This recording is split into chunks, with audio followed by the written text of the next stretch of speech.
Summoners! My name is Tia, and welcome back to another ProGuides video. Today, we're going to be going over 10 broken bot laners that you should be abusing in your solo queue games. Good luck on the LP, and let's jump into the video. Starting us off, we could never make a list like this without having JINX. JINX has continued to hold her reign of terror as one of the strongest ADCs for multiple patches in a row. The buffs that Riot gave her a few patches ago pushed her laning phase into CAITLYN levels of power, which has allowed her to scale for free in most games. This hyperscaling ADC shouldn't be underestimated. Before we had the 200 years joke with Aphelios, we had JINX wiping entire teams with her rockets. Before we continue on with JINX's build, let's quickly cover our question of the day. If there's one champion you wish you could make S tier again, who would it be? I think bringing a champion like Kalista, which is one of the only ADCs I actually liked playing for some odd reason, would be a lot of fun since she's mostly grown in popularity around top lane in the past few years. But that's enough about me. I want to know what you guys think down in the comments below.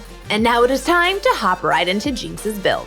For your summoners, you'll be taking Flash and Heal into almost every lane. If you're going versus someone like Ashe or Leona, don't be afraid to pick up a Cleanse. Since you're in a mobile ADC, getting picked off by long-range CC can turn your free wins into instant losses. For your runes, you'll be taking Conqueror, Presence of Mind, Legend Bloodline, Coup de Grace, Taste of Blood, and Ravenous Hunter. Feel free to exchange Conqueror for Lethal Tempo if you feel like you need the additional attack speed. You'll be starting off the game with your choice of Adoran's Shield or Adoran's Blade with a potion depending on if you need the additional sustain. As for the rest of your build, you'll be rushing Berserker's Greaves and picking up Kraken Slayer as your mythic item. Then grab a Renan's, an Infinity Edge, a Lord Dominic's Regards, and then finish off with your choice of Guardian Angel for additional survivability, Merkel's Scimitar to deal with hard CC, or Mortal Reminder if your team needs anti-heal.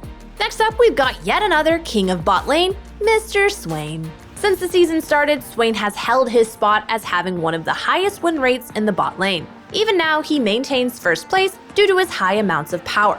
SWAIN has a relatively safe laning phase that allows him to burst down many popular ADCs due to his chain CC with his support. Alongside his high base damage, SWAIN is pretty hard to kill once he hits level 6, since most ADCs aren't strong enough by that point to be able to outdamage his healing. Overall, this Birdman is here to stay, and it'll be interesting to see just how long he can hold the crown of the highest win rate bot laner for patches on end. For SWAIN summoners, you'll be taking Flash and Heal. If you're versus teams with champions like Olaf, Hecarim, or Draven, don't be afraid to pick up Exhaust so you can further out-heal their damage until your team can follow up. As for your runes, you'll be taking Conqueror, Presence of Mind, Legend Tenacity, Coup de Grace, Cheap Shot, and Ultimate Hunter. These runes will make sure that you survive the fight for a long time and exist as a massive blockade for your team. Many champions wouldn't dare ignore you in a team fight since with your ultimate and your low cooldown Q, you can deal a lot of damage in a short period of time. To start off the game, you'll be picking up 2 health potions and a Doran's Ring to help with your sustain and damage early game. As for the rest of your items, you'll be going for Liandry's, Sorcerer's Shoes, Zhonya's Demonic Embrace, Rylai's, and your choice of Merlinomicon for anti-heal, Rabadon's for additional damage, or Void Staff if you're feeling extra brave about your burst. A lot of SWAIN's team fighting is all about knowing your damage, so don't be afraid to test your limits at first so you can get a feel. Before we forget, you didn't think we would ignore the Voidbringer's daughter, did you? Kai'Sa made her presence well known this season as one of the best ADCs in nearly every patch. With a few nerfs, she's slowly had her power dialed down, but that doesn't mean she should be underestimated. Her ability to offer an extremely versatile build path means that as long as she gets her Q evolved, she can flex into other build options including Tank Shred, Ability Power, defensive options, on hit, and crit. Overall, her best build at the moment is a dedicated crit build that provides her with burst potential, high DPS, and her ever so vital E-Evolve. For your summoner spells, you'll be taking Flash and Heal. If you're versus champions such as Samira, Olaf, or Tristana, feel free to take Exhaust instead so that you can have better dueling and escape potential. As for your runes, you'll be taking Halo Blades, Taste of Blood, Eyeball Collection, Ravenous Hunter, Magical Footwear, and Biscuits. You can trade out Biscuits and Boots for Presence of Mind and Bloodline if you like, but the free boots and the sustain from the Inspiration Tree will let you have a nicer laning phase overall. Like most ADCs, you'll be taking a Doran's Blade and a health potion to start off the game. Afterwards, you'll be looking to rush your Q Evolve by building a Serrated Dirk, Noon Quiver, and Pickaxe. After your Q evolve, you can finally finish the rest of your build with Berserker's Greaves, Gale Force, Collector, Renan's, Infinity Edge, and then your choice of Mortal Reminder for anti-heal, Zonia's for additional survivability, or Mercurial Scimitar if you're versus heavy CC. Up next, we've got everyone's favorite Yordle, Tristana. After gaining crit scaling on her E, Tristana gained a lot of popularity, especially after many people found out about taking Halo Blades on her. This early game menace only gets stronger as the game goes on, and she's able to deal with a lot of the best ADCs in the meta at the moment. While she's countered pretty hard by Exhaust, with some practice you can keep track of the cooldown and bait out your enemy to use it so that you can engage in a fight later. Overall, she's a pretty safe champion that lets you take control of your lane and snowball your lead how you see fit. For your summoners, you'll be taking Flash and Heal. If you're going versus someone you know is going to take Exhaust, you can take Cleanse here instead, but it's a bit risky as it's always a gamble. As for your runes, you'll be going Hail of Blades, Taste of Blood, Eyeball Collection, Ravenous Hunter, Triumph, and Alacrity. These runes are what make Tristana shine, since they let her use her full explosive charge damage as early as level 2. Like most ADCs, you'll be starting the game with a Doran's Blade and a health potion. If you're versus super heavy poke, you can take a Doran Shield instead. As for the rest of your items, you're looking to build Kraken Slayer, Berserker's Greaves, Phantom Dancer, Infinity Edge, Lord Dominik's, and then your choice of Guardian Angel for additional survivability, Mortal Reminder for anti-heal, or Mercurial Scimitar for those pesky Malzahar mains. No, but seriously, don't play Malzahar. I'm just kidding, love you. Finally, making her appearance on our list, we've got Katarina ADC. Samira. Samira ADC. Samira has been all over the place since her release about whether or not she's powerful. Some pro players rated her as a garbage situational carry, while others made her out to be one of the best champions in the game. Overall, with her nerfs, she's made a pretty comfortable spot as being a good ADC in many situations and an absolutely great one in specific scenarios. While her playstyle has become somewhat more conservative, she still offers fast-paced gameplay that can be pretty fun to execute. Before we jump into Samira's build, I gotta remind our ProGuides fam that if you enjoy OP lists like this, don't forget that we're still doing a ProGuides subscription discount. You can use the discount code RANKUP2021 to get 20% off your next subscription. If you've never used ProGuides before and are serious about climbing this season, head over to ProGuides.com and enter the code so you can claim your sweet deal and gain access to exclusive guides, courses, and even coaching. Don't miss out on this amazing opportunity to reach your dream rank. Anyway, let's jump right back into the video with Samira's best build path. For your summoners, you'll be taking Flash and Heal. Similar to Tristana, don't be afraid to take Cleanse versus champions such as Leona, or if you think the enemy is going to be taking Exhaust. As for your runes, you'll be taking Conqueror, Presence of Mind, Legend Bloodline, Coup de Grace, Taste of Blood, and Ravenous Hunter. These runes will make sure you're dealing as much damage as quickly as possible, while also giving you enough lifesteal to keep your health bar healthy. Like most ADCs, you'll be starting the game with a Doran's Blade or a Doran's Shield depending on if you need the extra sustain versus poke-heavy lanes. As for the rest of your items, you'll be picking up Shield Bow, your choice of defensive boots, Collector, Infinity Edge, Bloodthirster, and finish off your build with Lord Dominik's Regards for Armor Pen, Guardian Angel for additional survivability, Mortal Reminder for anti-heal, or Mercurial Scimitar to deal with hard CC. Up next, we've got the infamous Night Hunter, Vayne. Vayne has recently been climbing her way up the ladder as one of the stronger ADCs in the meta. Her ability to shred tanks alongside being able to deal with champions such as Samira and Kai'Sa means she's able to hold her own and dish out tons of damage. While she may be a bit difficult to play, she's definitely a champion that shows off her user skill with enough dedication. For her summoner spells, you'll be taking Flash and Heal. As for your runes, you're looking to pick up Press the Attack, Overheal, Alacrity, Coup de Grace, Taste of Blood, and Ravenous Hunter. This will allow you to deal a nice chunk of damage and also gain some decent healing with your W.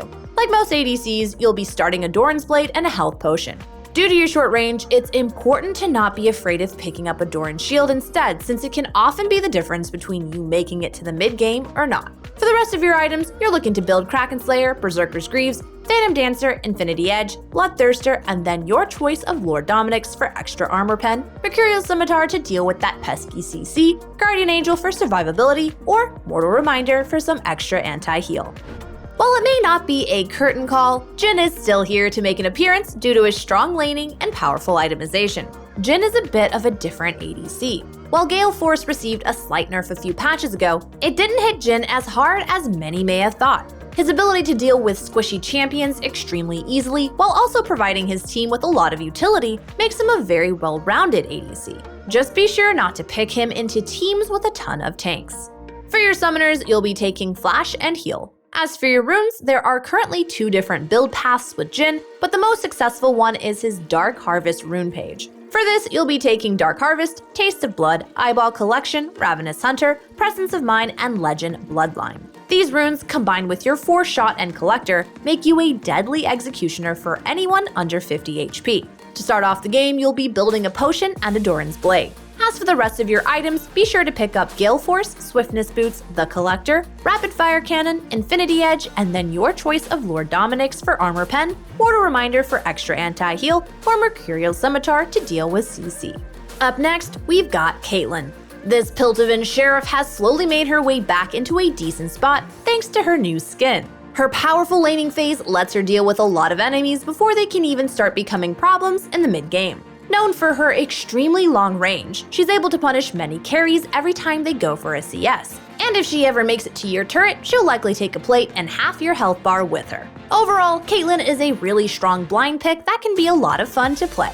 For your summoners, you'll be looking to pick up Flash and Heal. As for your runes, you'll be taking Fleet Footwork, Presence of Mind, Legend Bloodline, Coup de Grace, Taste of Blood, and Ravenous Hunter. With these runes, you'll be starting the game with a Potion and Doran's Blade. As for the rest of your items, you'll be looking to pick up Gale Force, Berserker's Greaves, Storm Razor, Rapid Fire Cannon, Infinity Edge, and finish off your build with Lord Dominic's for Armor Pen, Mercurial Scimitar for anti-CC, or Mortal Reminder for anti-heal. Since we're talking about how strong CAITLYN can be, let's bring up her biggest counter, Ashe. If you're not one for super flashy champions and you love to help your team out, Ashe is the perfect ADC for you. Her relatively simple kit, alongside the vast amounts of utility she can provide, make her a great team player to add to anyone's champion roster. Overall, Ashe is a great champion to pick up even if you're not an ADC main, since she's able to deal with many champions due to her built-in slow and the ability to constantly throw out her W. For your summoner spells, you'll be taking Flash and Heal. As for your runes, you'll be taking Lethal Tempo, Presence of Mind, Legend Bloodline, Coup de Grace, Biscuits, and Approach Velocity.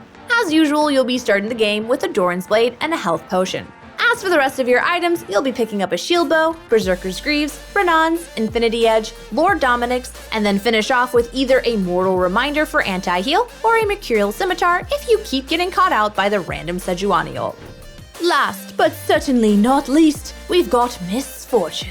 I don't know why I'm talking like this. While Miss Fortune isn't as great as she was in her last season glory days, her kit allows her to be an absolute team-fighting menace. Whether it's her game-changing ultimate, her disengaging E-slow, or her ability to rotate quickly due to her W, MF makes sure to always be there for her team and offers high amounts of DPS and burst. Overall, she's a great champion that can be a lot of fun to play, especially if you don't want anything too complex. For your summoner spells, you'll be looking to take Flash and Heal. As for your runes, you'll be taking Press the Attack, Presence of Mind, Legend Bloodline, Coup de Grace, Taste of Blood, and Ravenous Hunter. Alongside your basic Doran's Blade and Potion start, you'll be looking to build Gale Force, Berserker's Greaves, Collector, Infinity Edge, Lord Dominic's, and finish off your build with Mortal Reminder or Mercurial Scimitar. If you're getting fed early, don't be afraid to get a tier and build into a Mira Mana early on for some extra damage in the mid-game. That pretty much sums up our video, so don't forget to join our ProGuides family over at ProGuides.com or through our Discord with the link down below. We offer exclusive giveaways and classes that you won't catch anywhere else, so stay tuned.